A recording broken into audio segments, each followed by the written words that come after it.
Ini nota yang kita baca. Hari itu rasanya malam ni rekas saja sebagai sambungan kepada perbincangan yang lalu. Kita dah sampai ke sini. Al-istiwa alal arsh, bersemayam di atas arash.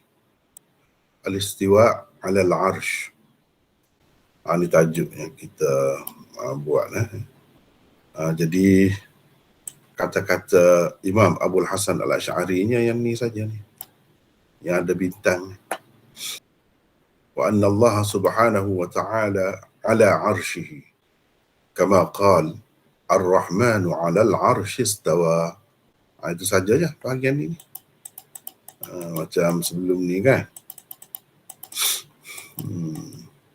Sebelum ni wa anna Allah subhanahu ilahun wahid. Yang sebelum ni. Jadi ini kita telah lepas dah. Hari ni malam ni kita akan baca bahagian ni pula. Iaitu wa anna Allah subhanahu wa ta'ala ala arshihi kama qal ar-Rahmanu 'alal 'arsy istawa. Dan bahawasanya Allah, ini makna termasuk dalam pengakuan orang yang beriman itu. Dan bahawasanya Allah subhanahu wa ta'ala di atas arasy-Nya, maksudnya bersemayam di atas arasy-Nya. Sebagaimana firman-Nya bermaksud Ar-Rahman, yakni Tuhan Ar-Rahman, yakni yang melimpah ruah rahmat-Nya, itu bersemayam di atas arasy. Ini yang disebut juga oleh Abul Hasan Al-Asy'ari di awal kitab dia lagi. Bahagian inilah Maqalat Al-Islamiyyin, bahagian akidah Ahlul Hadis, Ahlus Sunnah. Ini antara yang dia sebutnya. Baik, kita ada nota 11 di situ. Selain di dalam surah Taha ini, Allah Subhanahu Wa Taala menyebutkan sifat bersemayamnya di atas arasy pada 5 tempat lagi di dalam Al-Quran. Di bawah ini diperturunkan 5 lagi firman Allah yang berkenaan. Ini antaranya. Inna rabbakumullahu alladhi khalaqas samawati wal arda fi 6 ayyam thumma istawa 'alal 'arsy yughshi al-laila an-nahara yatlubuhu hasitha wasyamsa wal qamara wan nujuma musakhkharatin bi amri ala lahul khalqu wal amr tabarakallahu rabbul alamin. Bermaksud sesungguhnya Tuhan kamu ialah Allah yang menciptakan langit dan bumi dalam 6 masa. Lalu dia bersemayam di atas arasy. Dia melindungi malam dengan siang yang mengiringinya dengan deras, yakni silih berganti. Dan dia pula yang menciptakan matahari dan bulan serta bintang-bintang. Semuanya tunduk kepada perintahnya. Ingatlah kepada Allah, jualah tertentu urusan menciptakan, yakni sekalian makhluk, dan urusan pemerintahan. Maha suci Allah yang mencipta dan yang mentadbirkan sekalian alam. Jadi di sini sama juga dengan yang disebutkan oleh Al-Imam Abul Hasan Al-Asy'ari di atas. Ar-Rahman 'alal 'arsy istawa. Siapa Ar-Rahman itu? Kalau kita tengok di dalam ayat ni, Rabbakum lah, Tuhan kamu, iaitu Allah. Allah lah. Jadi yang beristiwa atau bersemayam di atas arasy itu Allah lah. Kadang-kadang disebut dengan sifatnya Ar-Rahman itu. Allah tu. Macam di sini, istawa tu, dhamirnya tu balik kepada Allah. Kembali kepada Allah. Jadi Allah lah yang beristiwa di atas arasy tu. Kemudian ayat seterusnya ni pun sama. Di sini pun bukan Ar-Rahmanu 'alal 'arsy istawa, tetapi thumma istawa 'alal 'arsy. Cuba tengok sini. Hanya istawa di dhamir dalam ni balik kepada Allah. Allahul ladzi rafa'as samawati bighairi 'amadin tarawnaha thumma istawa 'alal 'arsy. Ini di sini juga disebutkan perkara yang sama juga. Jadi Ar-Rahman di dalam ayat 5 surah Taha itu maksudnya Allah lah, Tuhan kita lah. Sama juga seterusnya dalam ayat ni, Allahul ladzi khalaqas samawati wal arda wa ma bainahuma fi sittati ayyam thumma istawa 'alal 'arsy thumma istawa 'alal 'arsy. Kemudian dia bersemayam di atas arasy. Ini yang kita kehendakinya, yang berkenaannya. Yang berkenaannya ialah bersemayam di atas arasy. Kemudian kalau kita tengok di sini lagi, wallazi khalaqas samawati wal ard fi sittati ayyam thumma istawa 'alal 'arsy juga. Thumma istawa 'alal 'arsy. Kemudian dia bersemayam di atas arasy. Itu yang kita kehendakinya. Yang lain-lain itu ya'lamu ma yaliju fil ard wa ma yakhruju minha wa ma yanzilu minas sama' wa ma ya'ruju fiha. Ini semua ni ada kaitan juga lah. Baik, kita tengok lagi. Allahul ladzi khalaqas samawati wal arda wa ma bainahuma fi sittati ayyam thumma istawa 'alal 'arsy. Ar-Rahman. Ar-Rahman itu duduk kemudian. Inilah dikatakan ayat-ayat yang menyatakan istiwanya Allah itu di atas arasy. Baik, ayat-ayat di atas menunjukkan Allah memang bersemayam di atas arasy dan dia mengatasi sekalian makhluknya. Semuanya menggunakan perkataan istawa. Adapun perkataan arasy itu banyak kali lah disebut dalam Quran. Itu kita tak kira. Yang kita sebut Allah itu di atas arasy atau Ar-Rahman itu di atas arasy. Itu saja yang kita ambil kira. Kalau nak kira Allah sebut arasy itu banyak kali lah di dalam Quran, lebih daripada ni lagi. Semuanya menggunakan perkataan istawa yang melampau dengan ala, yang ini muta'addi dengan ala. Sebab ada juga istawa itu dengan muta'addi dengan ila. Kalau dengan ila itu menuju, pergi kepada, menumpukan, itu dengan makna ila. Tsummastawa ila sama, ila sama, istawa ila, itu lain. Tapi kalau istawa ala ni, semua ayat-ayat tadi tu, sama ada Ar-Rahman ke ataupun yang tidak sebut Ar-Rahman dahulu, semuanya muta'addi dengan ala yang memberi makna bersemayam. Imam-imam Ahlus Sunnah seperti Abul Aliyah, Mujahid, dan lain-lain mentafsirkannya dengan berada tinggi di atas. Al-ulu wal-irtifa. Ini Allah itu berada tinggi di atas arasy. Imam Malik pernah ditanya tentang arti istiwa. Jawab beliau, al-istiwa ma'lum, wal-kaif majhul, wal-imanu bihi wajib, was-su'alu anhu bid'ah. Bersemayam itu diketahui. Yang artinya, maknanya diketahui. Tetapi kaifiatnya tidak diketahui. Beriman kepadanya wajib dan bertanya tentangnya pula adalah bid'ah. Itu kata-kata Imam Malik. Dan Ibnul Mubarak berkata, na'rifu rabbana bi'annahu fawqa sab'a samawat 'ala al-'arsy istawa ba'in min khalqih wa la naqul kama qalatil Jahmiyah. Bermaksud kita mengenali Tuhan kita, yakni dengan mempercayai bahawa dia berada di atas lagi daripada 7 petala langit. Di atas arasnya dia bersemayam. Jadi di atas 7 petala langit itu, di atas aras lah. Dia bersemayam. Dia terpisah daripada makhluknya. Kita tidak berkata sebagaimana yang dikatakan oleh puak Al-Jahmiyah. Itu puak yang menafikan sifat-sifat Allah. menafikan sifat-sifat Allah, tidak terima adanya sifat-sifat ini. Baik, para ulama salaf berijma' tentang perkara ini sebagaimana disebutkan oleh Al-Imam Abul Hasan Al-Asy'ari di dalam karangannya Risalah ila Ahli Thaqr, muka surat 75.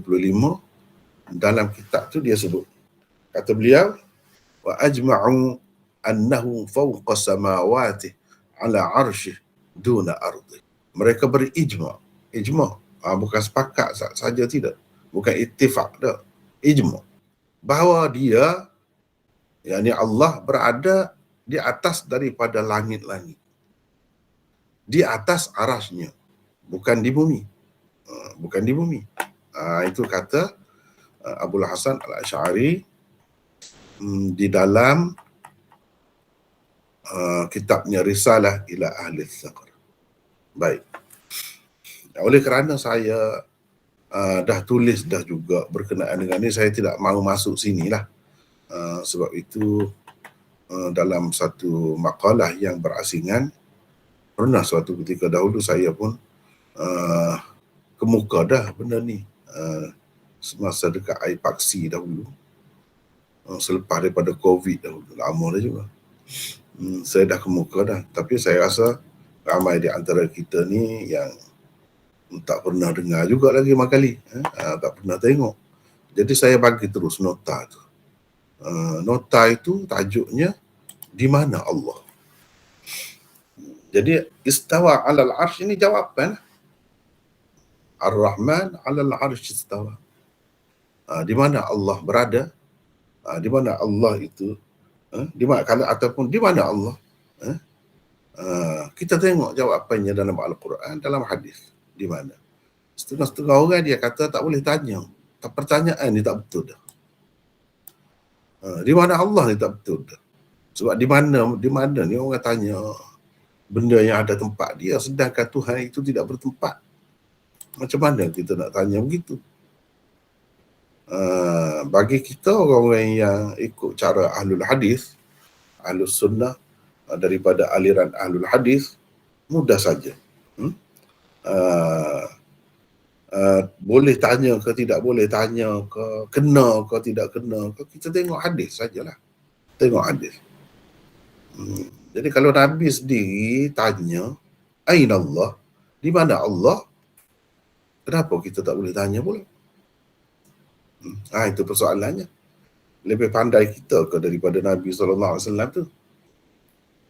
Kalau kita larang orang tanya, sedangkan Nabi sendiri dah tanya benda tu, dah orang jawab, dia tak kata apa. Dia atas langit, orang kata. Dia tak kata apa. Bahkan dia kata betul lah, ni beriman. Perempuan ini beriman. Nanti kita akan baca selepas ni. Jadi itu sesoalannya jawapan. Kalau kita kata, kalau orang tanya, di mana Allah? Di atas arasy. Kita boleh jawab begitulah. Bahkan sepatutnya dijawab begitu. Bukan ada tetapi tak boleh nak sebut di mana-mana. Bukan gitu. Itu pendapat orang kemudian. Adapun pendapat Imam Abul Hasan Al-Asy'ari sendiri, bukan dalam sebuah kitab dia, beberapa buah kitab dia. Jelas. Macam tadi, kita tengok di sini, ini yang dia sebut.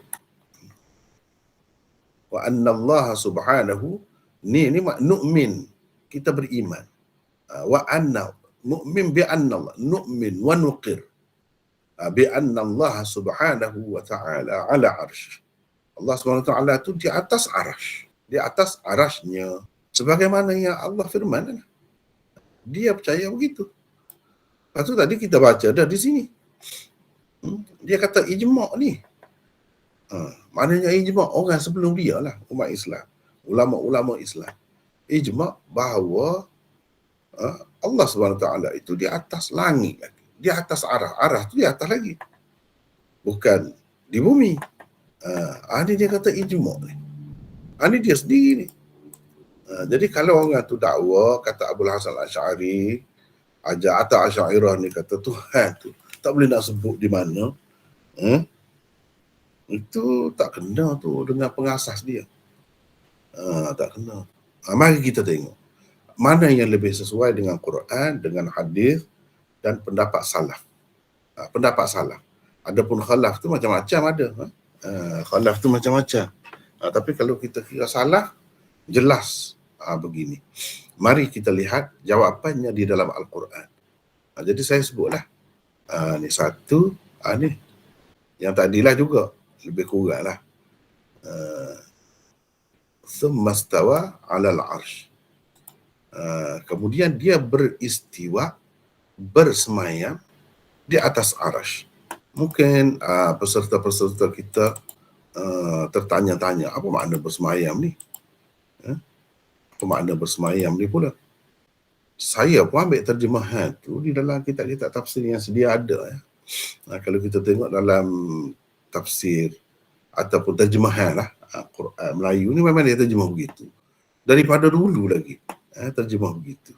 Tidak ada masalah pun, terjemah begitu. Jadi dia kemudian dia bersemayam di atas arasy, tak ada masalah pun terjemah begitu. Baik, kalau kita tanya, apa makna bersemayam tu? Mari kita tengok kamus.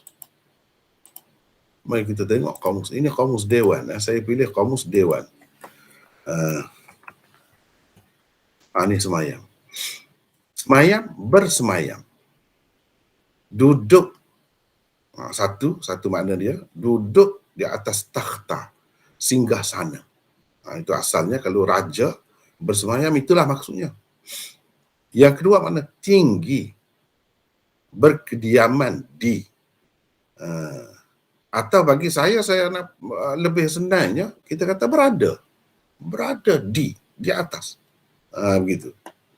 Berada yang layak dengannya, sesuai dengannya. Berada macam mana seperti makhluk? Tentu sekali tidak. Tapi dah dia sebut begitu, kita kata begitulah. Jadi kalau kita kata duduk ni, duduk di atas arasy, atau berada di atas arasy. Duduk pun tidak seperti duduk makhluk. Kalau kata duduk seperti makhluk tu tak kena lah. Salah lah kalau macam tu.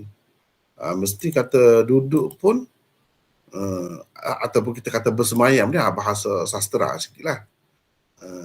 Beradab kita kata. Tapi yang lebih banyaknya digunakan untuk raja-raja, sultan-sultan. Begitu. Bahasa beradab lah kita kata. Maksudnya duduk, berada. Gitu. Kemudian bersemayam seperti raja, seperti sultan, tentu sekali tidak. Kalau kata macam tu salah lah. Yang kita kata dia bersemayam di atas arasy tu sebab dia kata begitu. Adapun orang yang tak mahu kata tu, dia takut jadi menyerupai dengan makhluk. Jadi maksudnya mentanzihkan Allah juga, nak menyucikan Allah daripada menyerupai makhluk juga maksudnya bagus. Maksudnya tu pun betul juga. Nak menyucikan Allah. Sebab kalau kata atas, bawah, kiri, kanan, depan, belakang ni sifat benda, makhluk lah kita kata. Jadi bila kita sebut atas, mana ada bawah lah lawan dia. Dia pergi ke situ. Inilah yang orang kata ahli-ahli ilmu kalam ataupun orang kemudian ni, Asy'ariyah yang kemudian ni, dia pegang begitu, sebenarnya dia terpengaruh dengan falsafah Yunan. Ikut mana? Falsafah Yunan ajar begitulah. Mana boleh. Kalau kita kata kalau ada benda, dia mesti ada atas bawah. Begitu. Kiri, kanan, belakang, depan mesti ada. Jadi kalau kita kata Allah ni di atas, mesti begitulah kata dia. Tak mungkin. Tak boleh nak bayar ada macam lain. Jadi kita jawab, ulama-ulama salaf jawab, itu kalau benda, kalau makhluk, kalau Tuhan ni tidak. Kita boleh kata, jadi orang yang ikut cara ilmu kalam kemudian dia kata tak boleh kata macam tu. Walaupun Tuhan kata begini, kita kata ini Tuhan kata. Walaupun Tuhan kata begini, tak boleh. Sebab akal kita kata kalau macam tu seperti makhluk. Dia kata begitu, dia tak maulah. Sebenarnya nak menyucikan Allah daripada menyerupai makhluk. Sehingga dia tinggal. Dia tinggal ni firman Allah SWT dan sekian banyak hadis-hadis tinggal. Dia takwil. Tinggal dengan takwil lah. Takwil menguasai arasy. Allah kemudian dia menguasai arasy. Begitu. dia memerintah arash. Begitu. Dia takwil begitulah.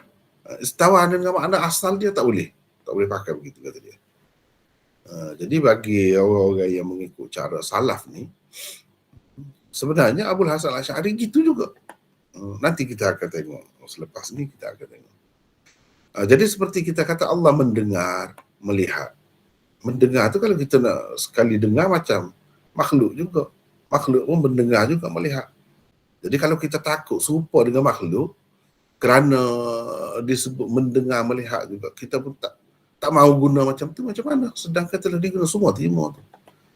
Kan kita kata mendengar dan melihat tidak seperti makhluk. Begitu juga beristiwa ni tak boleh kalau kita kata begitu. Walaupun kita kata di atas tu bukan atas nisbah kepada makhluk tu. Ia mesti ada kiri kanan bawah apa. Kita pun kata Allah di atas itu sebab dia kata. Dia telah sebutkan begitu. Itu cara salaf dia bukan begitulah. Tak mahu lari daripada yang Allah SWT sebut ini. Sebab kalau kita nak lari daripada sebut kerana menyerupai makhluk, banyak lagi sifat Allah yang menyerupai makhluk. Yang menyerupai makhluk juga zahirnya. Tapi di situ kita kata tak serupa sebab kita kata dia melihat pun tidak seperti makhluk. Mendengar pun tidak seperti makhluk. Hidup pun tidak seperti makhluk. Jadi apa salahnya kalau kita kata di sini dia beristiwa pun tidak seperti makhluk? Sama juga. Kenapa kita perlu takwil-takwil? Di situ kita tidak takwil. Begitu. Baik. Sama juga di sini. Kemudian kita tengok ni ayat ni, tsummastawa 'alal 'arsy. Jelas di situ tak ada keliru, siapa yang beristiwa itu Rabbakum ataupun Allah.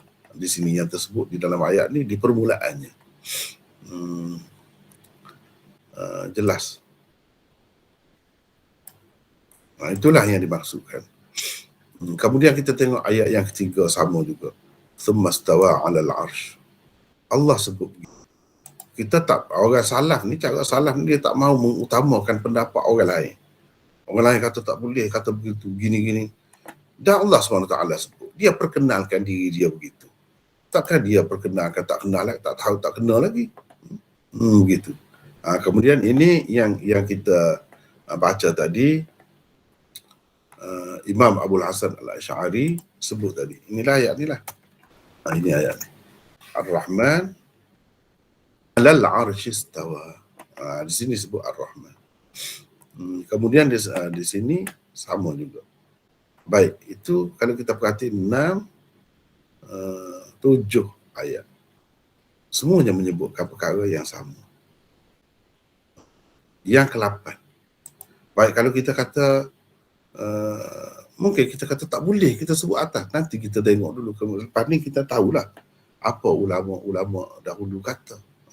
Bolehkah kita kata Allah itu atas, di atas? Bolehkah itu?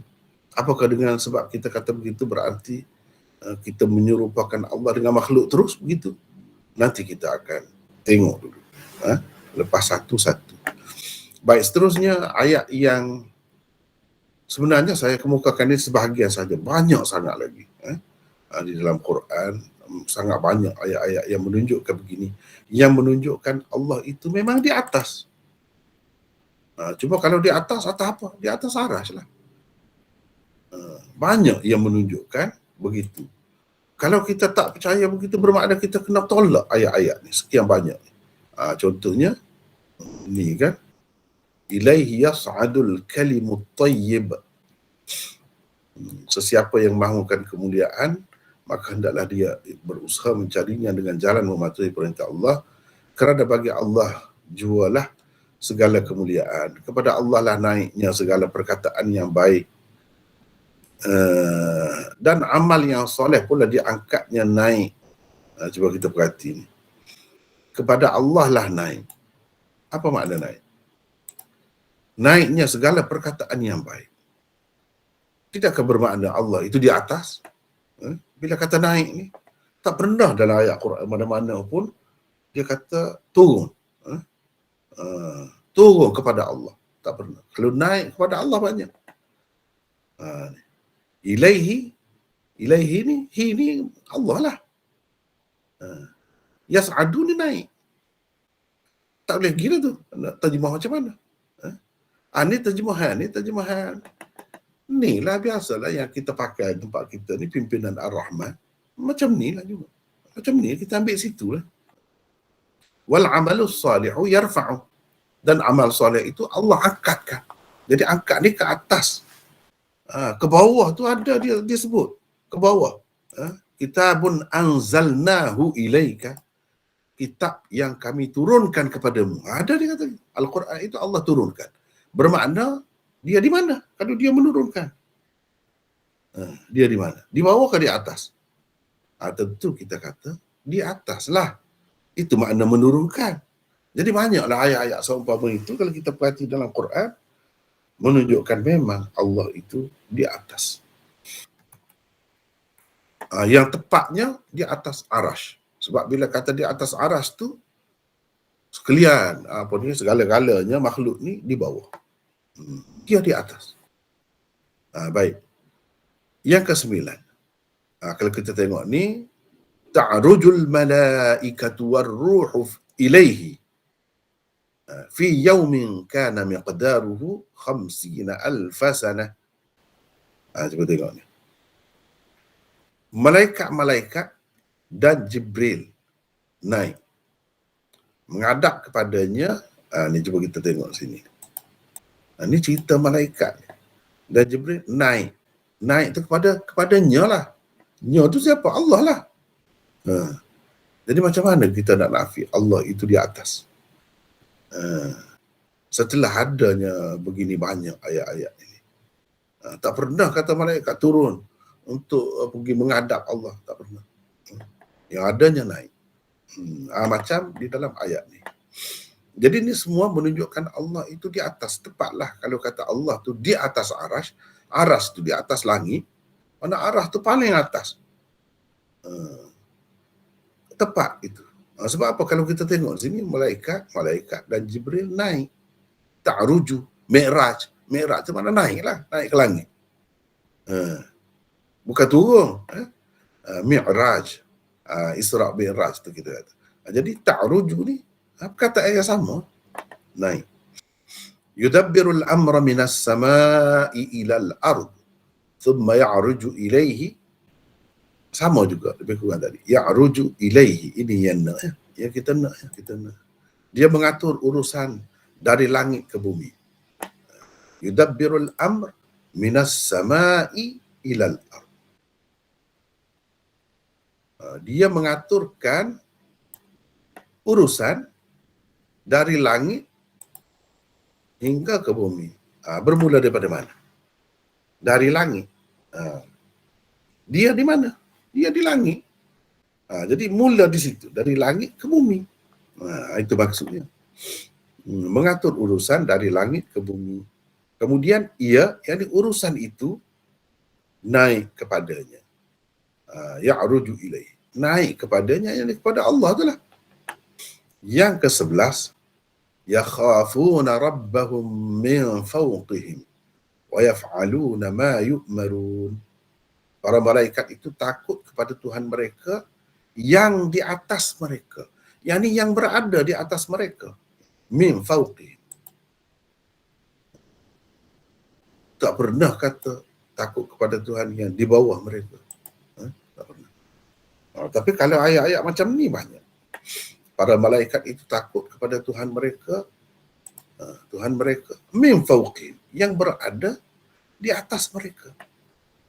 Dan melaksanakan apa yang diperintahkan kepada mereka. Jelas itu menunjukkan di atas. Yang ke-12. A'amintum man fis sama' an yakhsifa bikumul ard fa idza hiya tamur. Am amintum man fis sama'i an yursila 'alaykum hasiba fasata'lamuna kaifa nadhir. Patutkah kamu berasa aman, yakni tidak takut terhadap Tuhan yang pusat pemerintahannya di langit, pusat pemerintahannya di langit itu.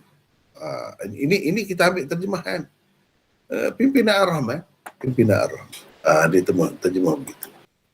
Kalau kita tidak letak sini, tidak letak yang dalam bracket ni, kita buat, kita kata, patutkah kamu tidak takut terhadap Tuhan yang di langit itu? Gitulah jadinya. Itu tak ada tambah. Itu tak ada tambah. Kalau kita tambah macam tadi, itu semacam takwil dia juga. Semacam takwil. Kalau kita tengok dalam setengah-setengah terjemahan, dia tak ada begitu. Begini saja. Tuhan yang di langit itu. Jadi ini kalau pusat pemerintahan ini semacam takwil dah tu.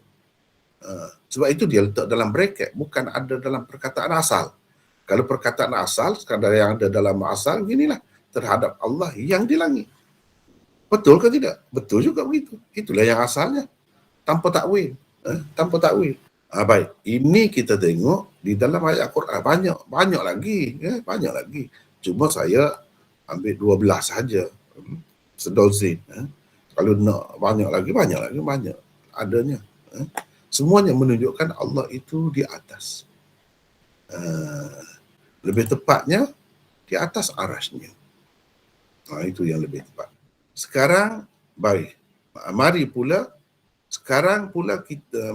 kita lihat jawapan kalau pertanyaan itu.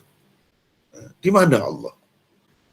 Sebab kalau Ar-Rahman 'alal 'arsy istawa tu macam jawapan itu. Cerita kepada pertanyaan, di mana Allah? Di mana Tuhan Ar-Rahman? 'Alal 'arsy istawa. Begitulah. Mari pula kita lihat jawapannya di dalam hadis Rasulullah sallallahu alaihi wasallam. Ada sesiapa nak bersedia baca? Mana? Saya baca, Maulana. Siapa ni? Ridwan. Ridwan daripada mana? Daripada Perlis. Perlis ya, sila baca. حدثنا أبو جعفر محمد بن الصباح وأبو بكر بن أبي شيبة وتقاربها في لفظ الحديث. قال حدثنا إسماعيل بن إبراهيم عن حجاج الصواف عن يحيى بن أبي كثير عن هلال بن أبي ميمونة عن عطاء بن يسار عن معاوية بن الحكم An Muawiyah bin al-Hakam. Kalau baca sambung gitu lagi bagus. معاوية بن الحكم السلمي قال بين أنا أصلي قال بين أنا أصلي مع رسول الله صلى الله عليه وسلم إذ عطس رجل من القوم فقلت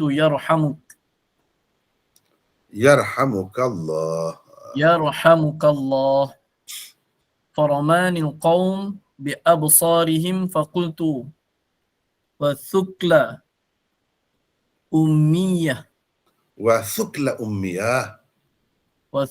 أمياه ما شأنكم تنظرون إلي فجعلوا يضربون بأيديهم على أفخاذهم فلما رأيتهم يصمتونني لكني سكت فلما صلى رسول الله صلى الله عليه وسلم فبأبي هو وأمي ما رأيت معلما قبله ولا بعده أحسن تعليما منه فوالله ما كهرني ولا ضربني ولا شتمني. قال إن هذه الصلاة لا يصلح فيها شيء من كلام الناس إنما هو التسبيح والتكبير وقراءة القرآن أو كما قال رسول الله صلى الله عليه وسلم. قلت يا رسول الله إني حديث عهدي بجاهلية وقد جاء الله بالإسلام وإن منا رجالا يأتون الكهان. قال فلا تأتهم قال ومنا رجال يتطيرون قال ذاك شيء يجدونه من صدورهم فلا في يصدنهم في صدورهم. في صدورهم فلا يصدنهم قال ابن الصباح فلا يصدنكم قال قلت ومنا رجال يخطون قال كان نبي من الأنبياء يخط فمن وافقه خطه فذاك قال وكانت لي جارية ترعى غنما ترعى غنما لي قبل أحد أحد. قبل أحد والجوانية فاطلعت ذات يوم فإذا الذئب Boleh. Boleh. فإذا الذئب قد ذهب بشاة من غنامها وأنا رجل من بني آدم آسف كما يأسفون كما يأسفون لكني صككتها صكة فأتيت رسول الله صلى الله عليه وسلم فعظم ذلك علي قلت يا رسول الله أفلا أعتقها قال قال قال ائتني بها. ائتني بها فأتيته بها فقال لها أين الله قالت في السماء قال من أنا قالت أنت رسول الله قال أعتقها فإنها مؤمنة. Cuba tengok di sini kan. Ni pertanyaan ni. Siapa tanya? Nabi tanya. Jadi kalau orang kata tak boleh tanya begitu, tak kena, maknanya seseorang kita kata Nabi tak kena lah. Rasulullah SAW tak kena lah tanya. Gitu jadinya. Tak kena tu. Macam tu. Rasulullah dah tanya. Jadi kalau kita buat tajuk, di mana Allah, tak ada salahnya pun. Sebab apa? Ini pertanyaan Rasulullah. Dan jawapannya di langit. Apakah Rasulullah kata apa-apa? Tak ada. Bahkan ini tanda betul itu, mukmin itu kalau macam tu. Baik. Baca terjemahan dia, silakan. Bermaksud Abu Ja'far Muhammad bin As-Sabbah dan Abu Bakar bin Abi Shaybah meriwayatkan kepada kami dan keduanya berdekatan dalam lafaz hadis tersebut.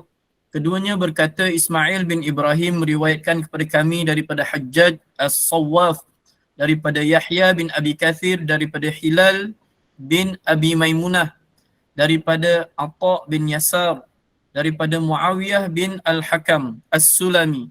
Dia berkata ketika aku sedang bersembahyang bersama-sama Rasulullah sallallahu alaihi wasallam, tiba-tiba ada seorang laki-laki dari satu kaum bersin. Lalu aku menjawab, yarhamukallah, iaitu semoga Allah memberi anda rahmat. Maka seluruh jamaah menunjukkan pandangannya kepadaku. Aku berkata, aduh, kehilangan akulah ibuku. Mengapa kamu semua memandang aku? Mereka bahkan menepukkan tangan mereka pada peha mereka. Setelah itu barulah aku tahu bahawa mereka menyuruhku diam. Tetapi aku telah diam. Tatkala Rasulullah sallallahu alaihi wasallam selesai bersembahyang, ku tebus beliau iaitu Nabi sallallahu alaihi wasallam dengan ayah dan ibuku. Aku belum pernah bertemu seorang pendidik sebelum dan sesudahnya yang lebih baik pengajarannya daripada baginda. Demi Allah, baginda tidak mengherdikku, tidak memukul dan tidak memakiku. Nabi sallallahu alaihi wasallam sebaliknya hanya bersabda, sesungguhnya solat ini tidak sesuai di dalamnya ada percakapan manusia. Kerana solat itu hanyalah tasbih, takbir dan membaca Al-Quran. Atau lebih kurang begitulah sabda Rasulullah sallallahu alaihi wasallam. Saya berkata, wahai Rasulullah sallallahu alaihi wasallam, sesungguhnya aku masih dekat dengan masa jahiliyah. Dan sungguh Allah telah mendatangkan agama Islam, sedangkan di antara kita ada beberapa laki-laki yang mendatangi tukang-tukang tenung. Baginda bersabda, janganlah kamu mendatangi mereka. Dia iaitu Muawiyah berkata, dan di antara kita ada beberapa laki-laki yang bertatayyub, iaitu menilik nasib dengan burung dan lain-lain. Rasulullah sallallahu alaihi wasallam bersabda, itu adalah rasa was-was yang mereka dapatkan dalam dada mereka yang seringkali menghalangi mereka untuk melakukan sesuatu. Maka janganlah menghalang-halangi mereka. Ibnu Sabbah berkata dengan redaksi, maka jangan menghalangi kalian. Dia iaitu Muawiyah berkata, aku berkata, di antara kami adalah beberapa orang yang menuliskan garis hidup. Baginda menjawab, dahulu salah seorang Nabi menuliskan garis hidup, maka barang siapa yang bersesuaian garis hidupnya, maka itulah yang tepat. Dia iaitu Muawiyah berkata lagi, saya mempunyai seorang hamba wanita yang mengembala kambing di depan gunung Uhud dan Jawaniyah. Pada satu hari aku memeriksanya. Ternyata seekor serigala telah membawa seekor kambing dari gembalaannya. Aku adalah laki-laki biasa dari keturunan Bani Adam yang boleh marah sebagaimana mereka juga boleh marah. Tetapi aku menamparnya sekali. Lalu aku mendatangi Rasulullah sallallahu alaihi wasallam dan baginda menanggap tamparan itu suatu kesalahan besar. Aku berkata, iaitu untuk menebus kesalahanku, tidakkah lebih baik aku memerdekakannya? Baginda sallallahu alaihi wasallam bersabda, bawalah dia kepadaku. Maka aku membawanya menghadap baginda. Lalu baginda bertanya, di mana Allah? Hamba itu menjawab, di langit. Baginda bertanya seterusnya, siapakah aku?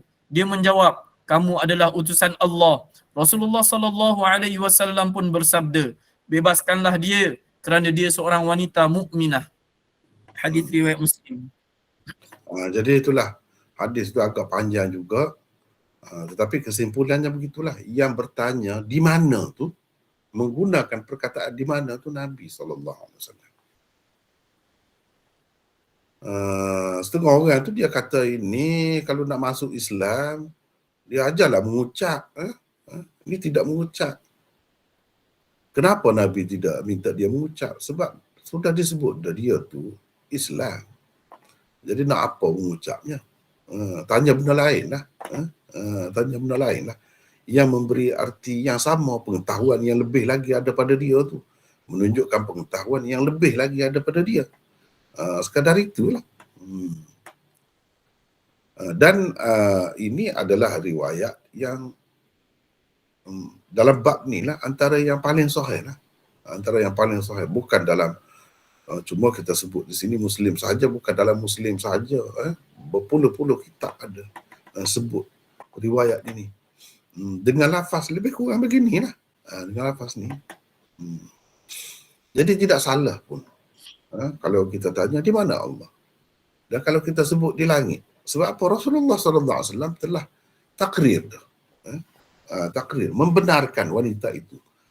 Dia bukan marah, bukan nak kata tak betul, tegur, tidak. Bahkan kata wanita itu mukminah. Jadi kalau kamu nak memerdekakannya, baguslah. Memang eloklah. Ini hadis. Jadi tadi kita dah tengok dalam Quran, jelas. Dalam hadis pun jelas. Cuma di sini dia sebut di langit. Di langit tu masih umum, tapi di atas lah. Maksudnya di pihak atas tu boleh sebut begitu. Walaupun orang-orang yang terpengaruh dengan falsafah ni, dia kata tak bolehlah sebut di atas. Kalau di atas mesti ada di bawah. Kalau macam tu sifat makhluk. Kita tak kisah itu. Bagi kita tidak penting. Tidak lebih besar kata-kata itu daripada kata-kata Nabi SAW. Bagi kita ini yang lebih utama. Dah ada sebut begitu, iyalah. Kita tidak pula kata bila dia ada di atas, ada di bawah, ada kiri dia, ada kanan dia. Tak pula kita kata begitu. Sekadar tu je lah. Baik. Yang kedua,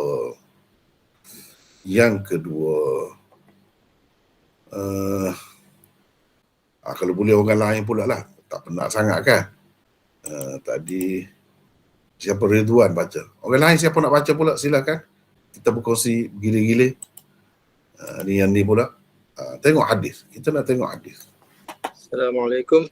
Waalaikumsalam. Siapa ni? Saya Fuad. Fuad. Silakan Fuad. Silakan. Baik. Bismillahirrahmanirrahim. حدثنا عبد الله بن مسلمة عن مالك عن ابن شهاب عن أبي سلامة وأبي عبد الله الأغر عن أبي هريرة رضي الله عنه أن رسول الله صلى الله عليه وسلم قال ينزل ربنا تبارك وتعالى كل ليلة إلى السماء الدنيا حين يبقى ثلث الليل الآخر يقول من يدعوني فأستجيب له من فأستجيب له من يسألني فأعطيه من يستغفرني فأغفر له. Bermaksud Abdullah bin Maslamah meriwayatkan kepada kami daripada Malik, daripada Ibn Shihab, daripada Abi Salamah dan Abi Abdullah Al-Aghar, daripada Abi Hurairah radhiyallahu anhu bahawa Rasulullah sallallahu alaihi wasallam bersabda, Rabb tabaraka wa ta'ala kita turun di setiap malam ke langit dunia pada sepertiga malam terakhir dan berfirman, siapa yang berdoa kepadaku pasti aku kabulkan, dan siapa yang meminta kepadaku pasti aku penuhi, dan siapa yang memohon ampun kepadaku pasti aku ampunkan. Jadi ini kalau kita perhati hadis ini jelas menunjukkan Allah itu di atas. Sebab dia kata turun ke langit dunia. Allah, Tuhan kita turun ke langit dunia. Maknanya daripada atas. Ini juga menunjukkan Allah itu di atas. Di atas langit dunia ni di bawah. Maknanya di atas lagi lah. Cuma pada sepertiga akhir malam, orang duduk takwil, dia kata sepertiga akhir malam ni sentiasa ada. Begitu macam mana dia turun, jadi masa mana dia naik. Itu kalau kita fikir begitu, kita fikir manusia seperti itu, Allah seperti Tuhan. Kalau kita kata macam tu, kita fikir Tuhan ni seperti manusia lah.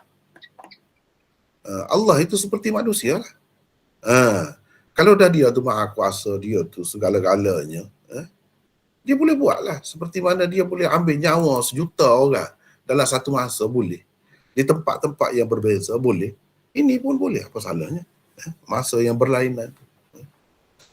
Kalau kita kata masa mana dia balik, lepas tu dia mari pula, atau sentiasa berada di bawah, tak sempat dia naik ke atas, itu kita menyerupakan Allah dengan makhluk kalau macam tu. Orang-orang salaf dia kata begitulah. Kenapa kamu kata begitu? Kita sepatutnya terimalah dia turunlah. Begitu.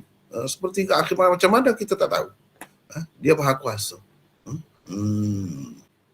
Dia tidak serupa dengan makhluk. Kalau tidak, yang kita duduk nak bahas itu, nak bahas siapa? Bahas Nabi ke? Yang kita nak pertikai itu. Siapa yang sebut ni? Yang kita duduk soal kalau macam tu, Tuhan ni macam mana? Yang kita duduk soal tu soal siapa? Itu dia tidak ingat. Kalau ingat ini Nabi, ni kalam Nabi. Dia bercerita tentang Allah. Allah tu tidak seperti makhluk, tidak menyerupai makhluk. Dia kata tidak serupa dengan makhluk. Kalau macam tu, serupa dengan makhluk lah. Dah kita kata tak serupa dengan makhluk. Jadi apa masalahnya nak terima benda macam tu? Jadi orang ni kalau kuat sangat guna akal, apalagi kalau terpengaruh dengan falsafah Yunan, dia jadi gitulah. Dia jadi begitu. Dia kata Allah tidak serupa dengan makhluk, tapi banyak cara soalan-soalan tu menampakkan dia tu terima Allah ni sebab macam makhluk. Sebab tu dia persoal tu. Yang dipersoal tu apa? Quran. Yang dipersoalkan itu apa? Hadis. Itu bahaya tu. Itu benda yang kita kena perhatikan. Kena berubah lah. Kena berubah. Masyarakat ni kena berubah. Supaya apa? Supaya kita tidak berani terhadap Rasulullah sallallahu alaihi wasallam tu. Sebenarnya kita nak persoalkan. Lepas tu kita nak takwil pula. Sedangkan ulama-ulama salaf dahulu tak mahu takwil pun. Tak mahu takwil pun. Dan kalau tak takwil, tak boleh kah? Kalau tak takwil, itu bahkan lebih selamat. Itulah jalan yang dipilih oleh Imam Abdul Hasan Al-Asy'ari sebenarnya. Nanti semakin banyak kita baca kitab dia, semakin kita akan nampak bahawa dia sebenarnya berfahaman salaf dalam akidah. Dan itulah yang terbaik. Akhir sekali kita tengok orang kemudian ni yang yang mendakwa ikut Abdul Hasan Al-Asy'ari, bahkan mengatakan kalau orang kata Allah di atas arasy kafir. Bermakna dia mengkafirkan siapa tu? Dia tak sedar. Sebab apa? Sebab dia tak belajar ni kitab-kitab macam ni. Dia dah belajar yang mutaakhirin, khalaf saja yang dia belajar. Sedangkan salaf diterima juga sebagai yang terbaik lah. Sebagai ahli sunnah diterima. Tiba-tiba secara tidak sedarlah kita bersangka baik kerana tak ada pengetahuan sebenarnya. Sebab tak belajar lah, sebab tak belajar cara salaf ni. Sebab itu jadi begitu. Kalau sebut kata Allah ni di atas, kafir lah jadi. Ikutlah di atas arah, di atas apa. Lupa dah kepada apa yang tersebut dalam Quran, apa yang tersebut di dalam hadis ni. Lupa dah tu. Dan imam kita sendiri, kita serai. Seseolahnya, kita kata dia tu kafir. Kena ke macam tu? Dakwa Asy'ari. Tetapi fahaman Asy'ari dikafirkan. Sebab apa? Saya pun tahu juga, saya pun mengaji juga sistem tu. Selama mana mengaji pun, saya tidaklah selama mana belajar pun, 3-4 tahun saja belajar sistem tu. Ayah saya lebih lama lagi, 15 tahun. Tak pernah pun dia sebut benda-benda begini. Kitab satu pun tak ada. Semua kitab sama macam tu. Jadi nak bertemu macam mana benda-benda begini? Kalau kitab yang sama, lebih kurang macam tu dibaca. Inilah antara kelemahan sistem yang ada. Kelemahan sistem pengajian akidah yang ada di tempat kita ni, dia ngaji satu saja. Dia mengaji aliran khalaf saja. Lama-lama dah tak tahu, dah cerita salaf ni, dia mengkafirkan, dia menyesatkan. Yang dia menyesatkan, dia tak sedar siapa. Kalau baca kitab banyak sikit, bertemu lah. Baik. Boleh apa ni, Fuad baca lagi? Boleh, insyaAllah. Silakan. Hadis yang ketiga. Haddathana Abdullah ibn Yusuf قال حدثنا مالك عن أبي الزناد عن الأعرج عن أبي هريرة أن رسول الله صلى الله عليه وسلم قال يتعاقبون فيكم ملائكة بالليل وملائكة بالنهار ويجتمعون في صلاة الفجر وصلاة العصر ثم يعرج الذين باتوا فيكم ويسألهم وهو أعلم بهم كيف تركتم عبادي فيقولون تركناهم وهم يصلون وأتيناهم وهم يصلون. Bermaksud, Abdullah bin Yusuf meriwayatkan kepada kami, katanya, Malik meriwayatkan kepada kami daripada Abi Zinad, daripada Al-A'raj, daripada Abi Hurairah, bahawa Rasulullah sallallahu alaihi wasallam bersabda, para malaikat malam dan malaikat siang silih berganti mendatangi kamu, dan mereka berkumpul pada waktu solat fajar, yakni solat subuh dan asar. Kemudian malaikat yang menjaga kamu naik ke atas hingga Allah Ta'ala bertanya kepada mereka, sedangkan Allah lebih mengetahui keadaan mereka, yakni keadaan para hambanya. Dalam keadaan bagaimanakah kamu tinggalkan hamba-hambaku? Para malaikat menjawab, kami tinggalkan mereka dalam keadaan sedang mendirikan solat. Begitu juga ketika kami mendatangi mereka, mereka sedang mendirikan solat. Jadi yang kita naknya di sini, kemudian malaikat yang menjaga kamu naik ke atas. Naik untuk apa? Hingga Allah bertanya. Bila naik tu baru Allah tanya. Seseorangnya naik tu nak menghadap Allah lah, gitu. Jadi di mana tu? Ke atas tu naik. Tak pernah disebut nak apa nama ni, laporkan atau cerita apa-apa kepada Allah, turun ke bawah. Tak ada macam tu. Yang adanya naik. Sesuai dengan ayat Quran tadi, sesuai sangat. Jadi kalau kita perhati di sini, thumma ya'rujul ladzina batu fikum. Inilah maksud yang dikatakan naik tu, ya'ruju. Mi'raj tadi lah, naik. Ya'ruju tu maknanya naik. Ini panjang pula.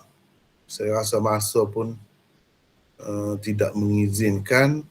Kita baca terjemahan dia sajalah, ya. Ni, kalau nak cek, nak tengok, ni nombor hadis pun dah bagi. Di sini Syamilah, Maktabah Syamilah pun ada, senang boleh cari. Jadi saya rasa kita baca terjemahan sajalah. Kita baca terjemahan saja untuk ringkas, takut masa tak cukup lah malam ni. Jadi kita tengok di sini bermaksud dengan sanadnya, ni siapa yang meriwayatkan ini? Muslim. Dengan sanadnya Imam Muslim meriwayatkan daripada Abi Hurairah, daripada Nabi SAW, baginda bersabda, sesungguhnya, dan seterusnya.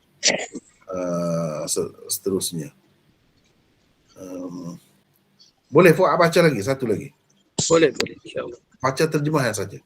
Baik, dari mula ke atau sesungguhnya? Sesungguhnya situ. Sesungguhnya.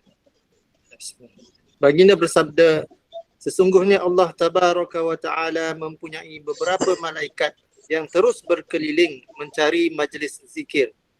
Apabila mereka telah menemukan majlis zikir tersebut, maka mereka terus duduk di situ dengan menyelimutkan sayap sesama mereka hingga memenuhi ruang antara mereka dan langit yang paling bawah.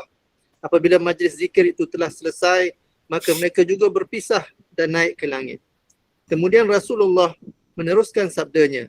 Selanjutnya mereka ditanya Allah Azza wa Jalla, sedangkan dia maha tahu tentang mereka. Kamu datang dari mana?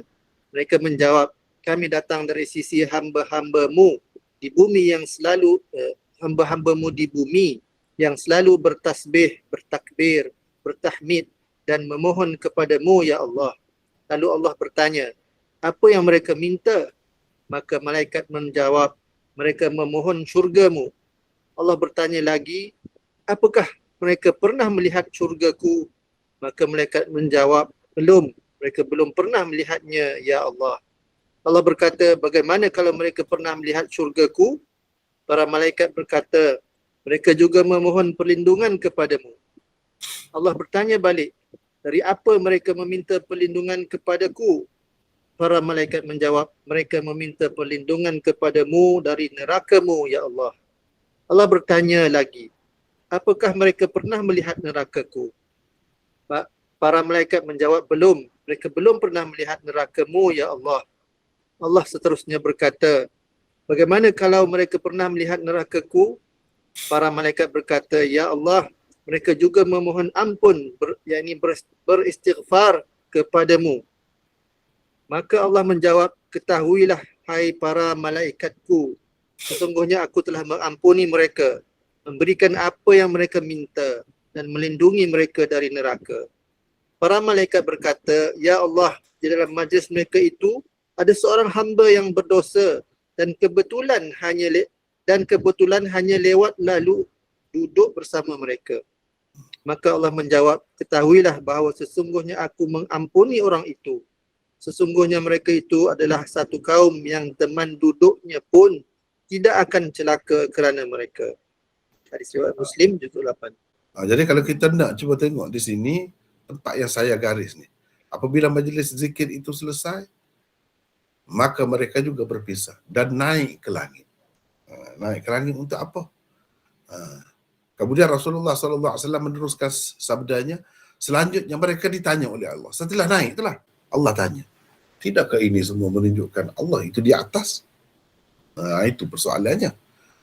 Jadi kalau kata hamba tadi, sesuai semua ni. Kalau kita perhati ayat Quran dan hadis-hadis ni, semua sesuai. Kecuali yang tidak sesuainya, kalau kita tak boleh kata Allah itu di atas. Tak sesuai. Tak boleh kata di mana-mana, tak tahu. Sedangkan sudah begitu banyak Al-Quran dan hadis sebutkan keadaannya macam mana. Baik. Kemudian yang kelima, ini pun panjang juga, kita ambil terjemahan dia saja. Ini riwayat Bukhari, hadis riwayat Bukhari. Imam Bukhari dengan sanadnya meriwayatkan daripada Ali bin Abi Talib, daripada Abi Sa'id Al-Khudri. Beliau berkata, Ali bin Abi Talib mengirimkan kepada Rasulullah sallallahu alaihi wasallam dari Yaman seketul emas yang dibungkus dengan kulit yang telah disamak, tetapi emas itu belum dibersihkan. Kita nak di sini. Siapa nak baca? Silakan sambung daripada sini. Fuad tu cukuplah. Banyak tadi baca orang lain pula. Siapa nak baca? Silakan. Saya Maulana. Siapa ni? Irfan. Irfan daripada mana? Saya daripada Penang, tapi saya belajar kat Terengganu. Ya. Silakan. Sambung di sini. Rasulullah SAW membahagikannya kepada 4 orang. Uyainah bin Badar, Aqra' bin Habis, Zaid Al-Khail, dan yang keempat Al-Qamah atau Amir bin At-Tufail. Melihat hal itu, salah seorang sahabatnya berkata, kami lebih berhak kepada emas itu daripada orang-orang ini.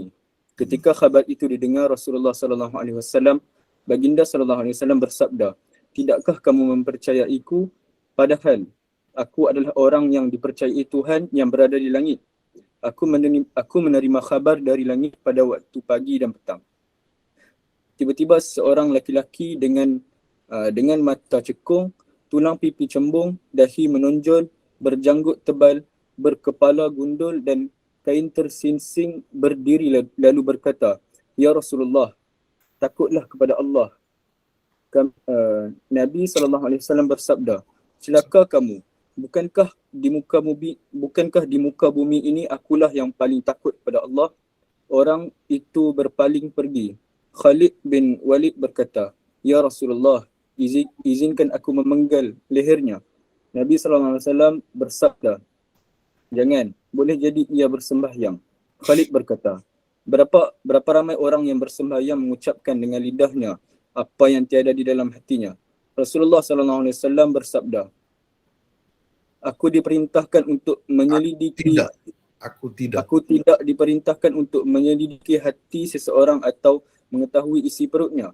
Kemudian Nabi SAW melihat kepada orang itu ketika dia sedang pergi.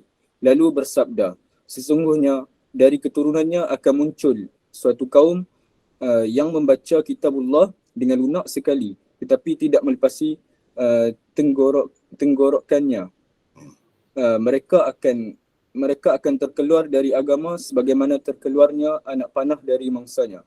Aku rasa Nabi SAW juga berkata, seandainya aku hadir pada masa itu, aku akan membunuh mereka sebagaimana kaum Samud dibinasakan. Hadis riwayat Bukhari.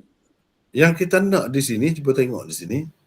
Tidakkah kamu mempercayaiku padahal aku adalah orang yang dipercayai Tuhan yang berada di langit. Ini juga, hadis ni juga menunjukkan Nabi sendiri sebut Allah tu, Tuhan tu di langit. Baik, kita tengok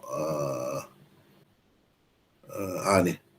Ala ta'manuni wa ana aminu man fis sama. Aku adalah orang kepercayaan Tuhan di langit. Man fis sama ni siapa? Tak ada lain, maksudnya Allah lah tu. Man fis sama. Seperti dalam Quran, amintum man fis sama. Di situ pun maksudnya Allah. Setengah-setengah orang sebab dia terlalu tak mahu sebut Allah ni di atas. Dia kata man tu siapa-siapa lah dipercayai, malaikat ke apa. Itu takwil. Itu takwil lah semua. Padahal jelas semua ni hadis ni saling menyokong satu sama lain. Seterusnya ni Abu Hurairah, riwayat daripada Abu Hurairah, beliau berkata Rasulullah SAW bersabda. Silakan Irfan tadi sambung lagi, silakan. nak sambung dekat Rasulullah SAW bersabda ni sini. Rasulullah SAW bersabda, sesiapa bersedekah kadar sebiji kurma pun dari penghasilan yang baik dan tidak ada yang naik kepada Allah kecuali amal yang baik, maka Allah menerimanya dengan tangan kanannya, kemudian mengembangkannya untuk pelakunya sebagaimana salah seorang di antara kamu membela kuda peliharaannya hingga sebesar gunung.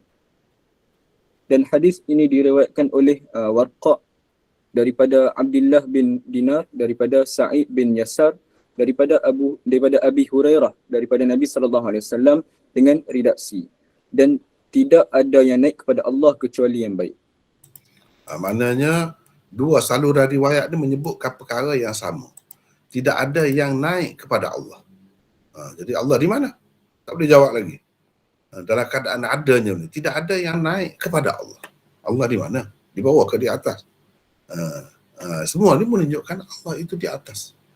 Ini semua menunjukkan ulu Allah, tinggi Allah. Dan sifatnya Al-Ali. Al-Ali, yang maha tinggi itu bukan tinggi kedudukan begitu saja, tidak. Tinggi zatnya. Cumanya kita tak boleh katalah zat macam mana tinggi. Dia tidak makhluk. Dia tidak seperti makhluk. Cara yang layak dengannya lah. Tak sampai akal kita nak fikir. Tapi sekadar dia sebut dia di atas tu, itu jelas. Baik. Boleh Irfan sambung lagi di sini. Abi Hurairah, riwayat daripada Abi Hurairah, katanya Rasulullah SAW bersabda. Kita baca terjemahan sebab masa pun tidak mengizinkan. Teruskan Irfan.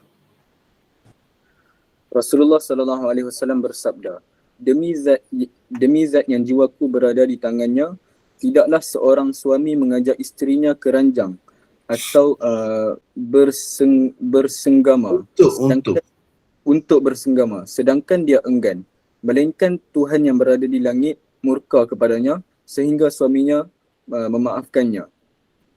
Jadi ini hadis riwayat Muslim. Illa kana alladhi fis sama' sakhitan 'alaiha.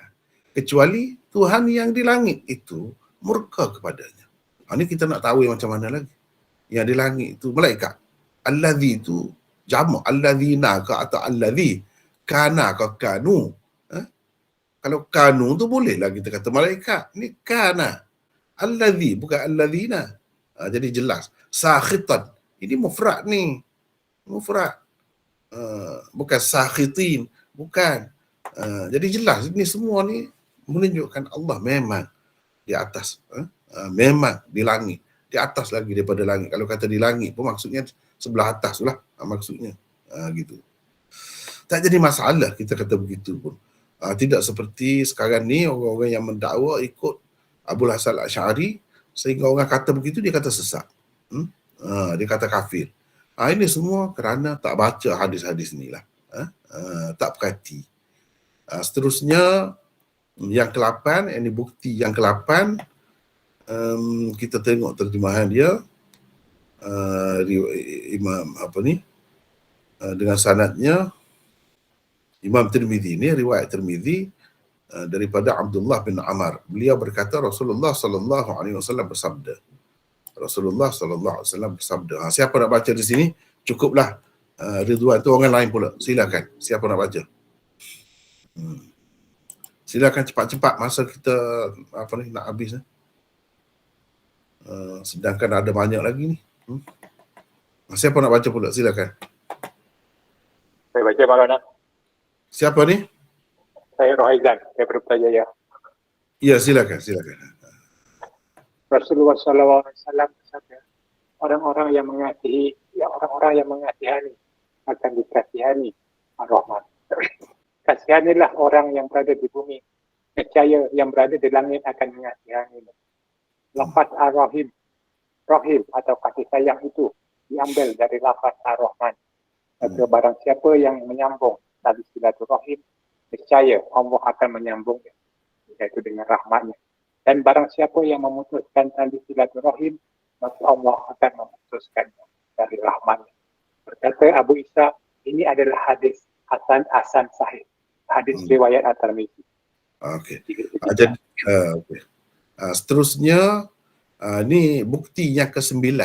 Bukti yang ke-9. Baik, kita nak ringkas riwayat daripada Abi Hurairah. Beliau berkata Rasulullah sallallahu alaihi wasallam bersabda. Boleh baca lagi tadi? Siapa tadi? Boleh. Faizat. Ya.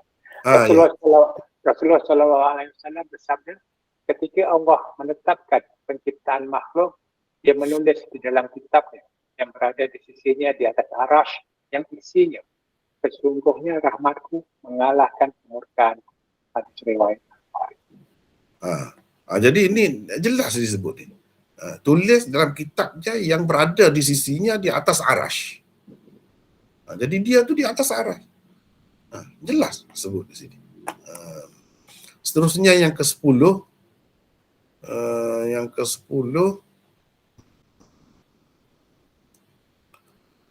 Ini Rasulullah sallallahu alaihi wasallam bersabda.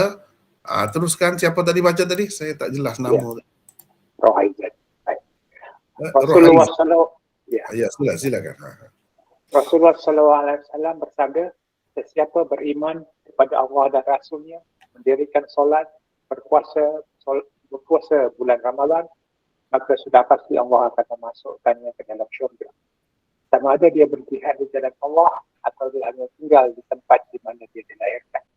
Mereka bertanya, wahai Rasulullah, apakah tidak boleh kamu sampaikan berita gembira ini pada orang ramai? Maka dia bersabda, sesungguhnya di syurga itu ada 100 derajat dudukan yang Allah sediakan buat para mujahid di jalan Allah, di mana jarak di antara dua derajat seperti jarak di antara langit dan bumi. Oleh itu, bila kamu meminta kepada Allah, maka mintalah syurga Firdaus, kerana ia adalah syurga yang paling istimewa dan paling tinggi. Aku pernah diperlihatkan bahawa di atas Firdaus itu adalah arasy Ar-Rahman. Daripadanya lah mengalir sungai-sungai syurga. Berkata Muhammad, itulah diambilnya daripada bapa. Di atasnya adalah arasy Ar-Rahman. Di atas Al-Firdaus itu adalah arasy Ar-Rahman. Maknanya di atas lagi. Memang di atas lah, betul itu. Arasy tu. Jadi Tuhan di atas arasy itu maksudnya di atas lagi. Daripada surga tu. Surga. Jadi jelas di sini sebut ini. Di atas Firdaus itu adalah arasy Ar-Rahman. Seterusnya yang ke-11, Rasulullah sallallahu alaihi wasallam bersabda, orang yang tidak mengasihani manusia di bumi tidak dikasihani Tuhan yang di langit. Jelas, la yarhamuhu man fis sama. Ini pun menunjukkan Allah di langit juga. 12, 13, riwayat daripada Ibnu Umar, katanya Rasulullah sallallahu alaihi wasallam bersabda, elakkan dirimu daripada terkena doa orang yang dizalimi, kerana ia naik ke langit macam percikan api. Naik ke langit. Kenapa naik ke langit? Kenapa naik ke langit? Itu persoalannya. Lepas tu Imam Muslim dengan sanadnya panjang, hadis ni panjang. Di sini dia sebut Nabi SAW tunjuk ke langit sambil sebut Allah. Ya Allah, tunjuk ke langit dan tunjuk kepada sahabat-sahabat dia di hadapan. Allahumma syahad. Kenapa dia angkat tangan tunjuk ke langit? Itu persoalannya. Sambil mengangkat jari telunjuknya ke langit lalu menunjuk kepada orang ramai. Ya Allah saksikanlah, ya Allah saksikanlah, dia kata. Kemudian Nabi SAW bersabda sambil mengangkat jari telunjuknya dan sebut ya Allah. Sebut. Apa maksud itu semua tu? Kalau tidak menunjukkan Allah SWT itu memang di atas. Itu hadis. Baik, sekarang kita nak tengok apa jawapan as-salafus salih, imam-imam yang utama. Termasuk pengarang kitab yang kita baca ni, Abul Hasan Al-Asy'ari kata macam mana. Baik, kita tengok. Apa kata mereka dari kalangan sahabat, tabi'in dan tabi'in tabi'in terhadap soalan ini. Jawapan daripada Sayyidina Abu Bakar. Ni yang kita naknya, yang saya garis ni. Wa inna ilahakum alladhi fis sama' wa in kana ilahakum alladhi fis sama' fa inna ilahakum lam yamut. Ini yang kita naknya. Wahai manusia, jika Muhammad itulah Tuhan yang kamu sembah, maka Tuhanmu Muhammad telah pun mati. Dan jika Tuhanmu ialah yang berada di langit itu, dia sebut gitu juga. Ini Sayyidina Abu Bakar. Inilah salafnya. Maka Tuhanmu itu tidak mati. Ini tak boleh nak tahu apa dah, nak kata malaikat apa, tak ada. Tak ada. Yang tidak mati ni, yang di langit ni Tuhan Allah saja yang adanya. Malaikat-malaikat tu tidak. Semuanya mati. Baik. Ini kita nak ringkas ya. Yang kedua, jawapan daripada Sayyidina Umar. Sama juga. Sama juga. Yang kita naknya di sini. Yang kita naknya di sini. Cuba kita perhatikan. Setelah mendengar cadangan mereka itu, bagi kita baca daripada awal. Ketika Umar datang ke Syam, beliau disambut orang ramai dalam keadaan beliau menaiki untanya. Lalu mereka berkata, wahai Amirul Mukminin, alangkah eloknya kalau engkau mengendarai kuda yang handal. Engkau akan ditemui ketua-ketua dan pembesar-pembesar masyarakat. Setelah mendengar cadangan mereka itu, Umar berkata, bukan dari sini keputusan diperolehi. Dari sana, sambil beliau mengisyaratkan dengan tangannya ke langit. Jadi bukan dari sini. Ni arahannya. Suruh aku buat macam ni. Dari langit, kata dia. Jawapan daripada Ibnu Mas'ud. Jawapan daripada Ibnu Mas'ud. Iaitu dia kata apa? Al-arsh fawqal ma. Wallah fawqal arsh. La yakhfa alaih syai'um min a'malikum. Ini kata-katanya. Jelas. Arash di atas air. Dan Allah di atas arash. Tidak tersembunyi kepadanya suatu apapun dari amalanmu. Lagi jawapan daripada Ibnu Mas'ud. Ni cuba kita perhati ni, tempat saya garis ni. Allah pula melihat dari atas 7 petala langit. Nazarallah min fawqi sab'i samawat. Dari 7 petala langit atas lagi. Daripada 7 petala langit, Allah itu memerhatikan, melihat. Jelas itu. Macam mana kita tak boleh kata lagi Allah itu di atas, dalam keadaan adanya sekian banyak ayat Quran, hadis dan kata-kata salaf, ulama salaf. Dan macam mana orang yang kata berapa ramai, 95% kata banyak mana tak tahulah, orang-orang yang berpegang dengan fahaman Abul Hasan Al-Asy'ari seperti sekarang ni. Itu yang apa? Ini seramai mana ni? Seramai mana? Cuba kita tengok ni. Di zaman tu, zaman salaf, sebelum Abul Hasan Al-Asy'ari ni berapa juta manusia. Duduk faham begini. Kalau kita kata sesat, habislah. Sayyidina Abu Bakar pun sesat, Umar pun sesat. Mereka tu pun semua tu kafir semua. Bahaya sangat tu. Yang keempat, jawapan daripada Zainab binti Jahshin, isteri Nabi SAW. Cuba kita tengok di sini. Ni saya garis di sini. Dia kata apa? Kamu, ni Zainab binti Jahsh benar-benar berbangga terhadap isteri-isteri Rasulullah SAW. Yang lain, beliau berkata, kamu dikahwinkan oleh keluarga-keluargamu, yakni wali-walimu. Sedangkan aku dikahwinkan oleh Allah dari atas 7 petala langit. Dia sebut gitu. Sedangkan aku dikahwinkan oleh Allah dari atas 7 petala langit. Lafaz riwayat Isa ialah beliau selalu berkata, sesungguhnya Allah telah mengahwinkan aku di langit. Dia sebut gitu. Jadi ini dalam riwayat Bukhari. Ada benda ni. Baik, jawapan daripada Imam Abu Hanifah. Imam-imam besar, imam-imam utama, imam-imam yang diakui oleh semua ni. Imam fiqh 4 mazhab ni. Apa dia kata? Dia kata, man qala la a'rifu rabbi fis sama' aw fil ard faqad kafar. Wa kadha man qala innahu 'ala al-'arsh wa la adri al-'arshu fis sama' am fil ard. Maksudnya, kafir orang yang berkata, aku tidak tahu sama ada Tuhanku di langit atau di bumi.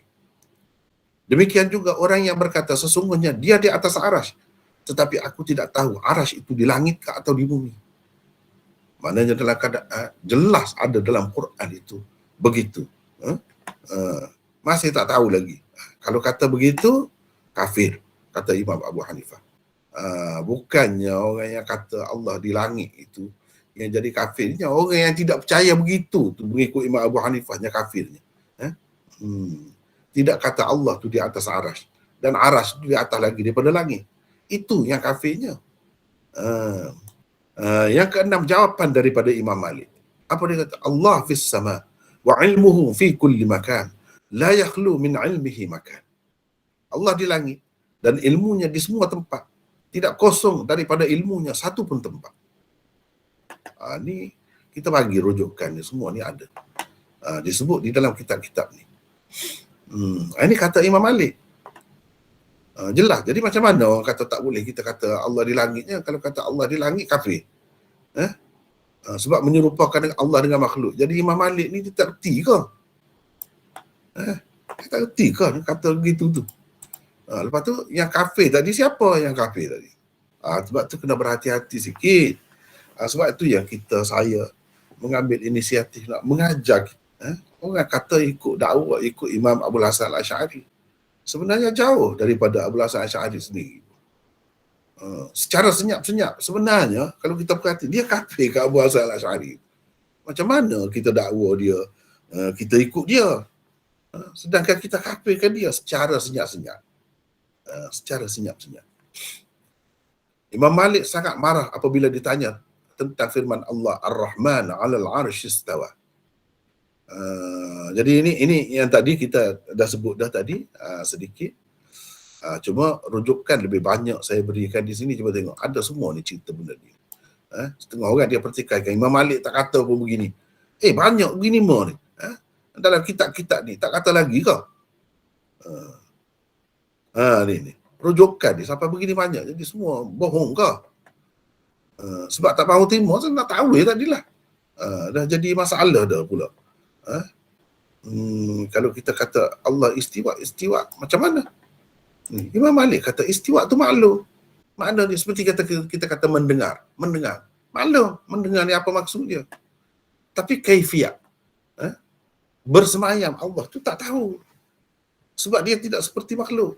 Begitu. Dan tanya begitu, bid'ah kata dia. Baik. Ini jawapan daripada Imam Asy-Syafi'i. Ni kita baca terjemahan dia ya. Jalan yang diikutiku dan jalan yang diikuti Sufyan, Malik dan lain-lain ialah bersaksi bahawa sesungguhnya tiada Tuhan melainkan Allah dan Muhammad itu adalah utusan Allah. Dan Allah berada di atas arasy-Nya, di atas lagi daripada langitnya. Itu kata. Dia menghampiri makhluknya sebagaimana dikehendakinya dan turun ke langit dunia sebagaimana dikehendakinya. Ini dalam kitab Imam Zahabi Al-Ulu lil Aliyyil Ghaffar. Tengok situ. Bukan akidah macam ni satu orang. Ramai sebelum Imam Abu Hasan Al-Asy'ari lagi. Imam-imam mazhab 4 ni pun percaya begitu. Jadi macam mana kalau kita kata mereka ini sesat habislah. Takut kepada Allah kata. Jangan duk sedap cakap tu, kata tu.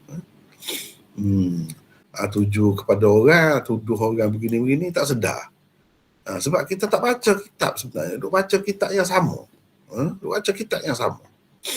Cuba baca lebih luas lagi, tahulah. Yang ke-8 jawapan daripada Imam Ahmad bin Hanbal. Baik, kita baca maksudnya. Pernah Imam Ahmad ditanya, adakah Allah di atas langit yang ke-7, di atas arasy-Nya, dalam keadaan terpisah dari makhluknya, ilmu dan kuasanya pula ada di setiap tempat? Jawab Imam Ahmad, ya, dia di atas arasy-Nya. Dan tidak ada sesuatu apapun terlepas daripada ilmunya. Ilmu dia tu di mana-mana. Itu betul lah, macam tu. Yang ke-9, dari jawapan daripada Imam Ishaq bin Rahawai. Ini semua tokoh-tokoh, imam-imam mujtahid semua. Apa dia kata? Kata Ishaq bin Rahawai tentang firman Allah, Ar-Rahmanu 'alal 'arsy istawa. Kalau kita nak tafsir, nak tengok tafsir, inilah tafsirnya. Tafsir mereka inilah sepatutnya kita rujuk. Apa dia kata? Ijma' ahli ilmu. Bukan ittifaq ya. Ittifaq ni rendah lagi. Ijma' ni. Maknanya orang yang tidak berpendapat begini kemudian telah melanggar ijma', telah menceroboh ijma' ni. Ijma' ahli ilmu bahawa memang dia, yakni Allah bersemayam di atas arasy dan dia mengetahui setiap sesuatu hingga ke petala bumi yang ketujuh. Yang ke-10, jawapan daripada Abu Hatim dan Abu Zur'ah. Kita ambil terjemahan lah. Tak sempat dah ni. Di sini pun disebut ijma' juga. Orang-orang Islam dari kalangan ahli sunnah ijma' tentang makna firman Allah, wa huwa ma'akum aina ma kuntum, yang berarti dia, yakni Allah bersamamu dimanapun kamu berada, dan lain-lain ayat Al-Quran seumpamanya, bahawa itu adalah ilmunya. Sedangkan Allah di atas langit-langit dengan zatnya bersemayam di atas arasy sebagaimana dikehendakinya. Ni cuba tengok apa kata mereka ini. Jawapan As-Sajzi ini sama juga. Dan dia sebut di sini Sufyan Ats-Tsauri, Malik, Hamad bin Salamah, Hamad bin Zaid, Sufyan bin Uyainah, Fudail bin Iyad, Ibnul Mubarak, Ahmad, Ishaq, semua sepakat. Semua mereka sepakat bahawa Allah Subhanahu Wa Taala itu dengan zatnya. Bukan kuasanya, bukan pentadbirannya, dah zatnya di atas arasy. Ilmunya di semua tempat ada. Dan ia turun ke langit dunia. Dan Allah juga bersifat marah, redha dan berkata-kata dengan apa yang dikehendakinya. Jawapan daripada Ibnu Khuzaimah. Ibnu Khuzaimah itulah pengarang Sahih Ibnu Khuzaimah. Apa dia kata? Orang yang tidak mengaku bahawa Allah bersemayam di atas arasy-Nya, di atas lagi daripada 7 petala langitnya, dalam keadaan terpisah dari makhluknya, adalah kafir. Tengok, siapa yang kafir sebenarnya? Diminta dia bertaubat. Jika dia bertaubat, maka dilepaskan. Jika tidak, maka dipenggal lehernya dan dicampakkan ke tempat pembuangan sampah supaya ahlul kiblat, yakni orang Islam dan ahlul zimmah, tidak terganggu dengan bau busuknya. Jadi bangkai saja semua. Ni cuba tengok ni teruk kata-katanya. Jawapan Imam Al-Qurtubi. Imam Al-Qurtubi. Cuba kita tengok di sini. Kata Al-Qurtubi ketika membincangkan firman Allah, "Tsumma stawa 'alal 'arsy." Para salaf dahulu tidak menafikan jihah. Tidak menafikan jihah, arah atas tu. Dah Tuhan semua atas, kita terima sajalah. Dia tidak menafikan. Ni puak-puak ni yang kemudian dia menafikan, tak boleh kata Allah di atas. Itu makna menafikan tu. Menafikan jihad. Sedangkan dia kata, para salaf dahulu tidak menafikan jihad, yakni arah bagi Allah. Mereka tidak pun menyebutnya. Sebaliknya, semua mereka mengisbatkannya bagi Allah Subhanahu Wa Taala, sebagaimana disebut oleh Al-Quran dan diberitahu oleh Rasul-Rasulnya. Tidak ada siapa pun dari kalangan as-salafus salih tidak menerima bahawa Allah Subhanahu Wa Taala benar-benar bersemayam di atas arasy. Disebut arasy secara khusus kerana ia makhluk Allah yang paling besar. Mereka hanya tidak mengetahui kaifiat istiwa sahaja. Memanglah hakikat kaifiatnya tidak diketahui. Itu kata Imam Qurtubi. Yang ke-15, jawapan daripada Abul Hasan Al-Asy'ari sendiri. Apa dia kata? Wa qala ahlus sunnah wa ashabul hadith laysa bijismin wa la yushbihu al-ashya' wa annahu 'ala al-'arsh kama qala 'azza wa jalla ar-rahmanu 'ala al-'arshi istawa wa la nuqaddimu bayna yaday Allah fil qawl bal naqulu istawa bila kaif. Bermaksud ahlus sunnah dan ashabul hadith berpendapat dia, yakni Allah tidak jisim dan tidak menyerupai segala benda. Dia berada di atas arasy. Sebagaimana firman-Nya, Ar-Rahmanu 'alal 'arsy istawa. Dia pun faham begitu. Kita tidak melampaui apa yang telah difirmankan oleh Allah itu. Kita bahkan berkata, dia, yakni Allah bersemayam tanpa kaifiat. Jangan disamakan dengan makhluk. Jangan disamakan dengan makhluk. Itu dalam maqalat al-Islami yang kita duduk baca itulah. Tapi di tempat lain lah. Baik. Yang ke-16, jawapan daripada Syekh Abdul Qadir Al-Jilani. Dalam kitab dia ni, dia sebut. Maknanya bukan orang fiqh, bukan orang akidah, bukan orang hadis, bukan ahli tafsir, ahli sufi pun macam tu juga. Kalau yang betul memang fahaman begitu. Baik, bermaksud dia, yakni Allah bersemayam di atas arash, menguasai kerajaan alam semesta. Ilmunya meliputi segala benda. Ilaihi yas'adul kalimut tayyib wal amalu salihu yarfa'uh. Ayat tadi yang kita baca dah tadi. Tidak harus mengatakan dia berada di setiap tempat. Bahkan hendaklah dikatakan dia di atas, dia di langit, di atas arash. Sebagaimana firman-Nya, Ar-Rahmanu 'alal 'arsy istawa. Hendaklah dikatakan begitu tanpa takwil. Itu dia kata. Keadaan Allah di atas arash itu tersebut di dalam semua kitab yang diturunkan kepada setiap nabi yang diutuskan tanpa kaifiat. Ini dalam kitab dia Al-Ghunyah li Talibi Tariqil Haq. Dan dalam kitab Al-Zahabi pun ada sebut juga kata-kata dia. Jadi dengan adanya begini banyak kata-kata ulama salaf dan khalaf, macam mana kita nak kata ajaran Abul Hasan Al-Asy'ari pula yang tak boleh kata Allah di atas tu. Sedangkan Abul Hasan Al-Asy'ari sendiri dah jelas kata. Orang-orang lain pun sama, bukan dia seorang. Sebelum dia, selepas dia, duduk kata begitu. Itulah yang betul. Jadi nampaknya kita masa pun lewat sangat dah. Sekadar itulah dulu ya. Wallahu a'lam. Wa akhiru da'wana. Alhamdulillah. Assalamualaikum warahmatullahi wabarakatuh.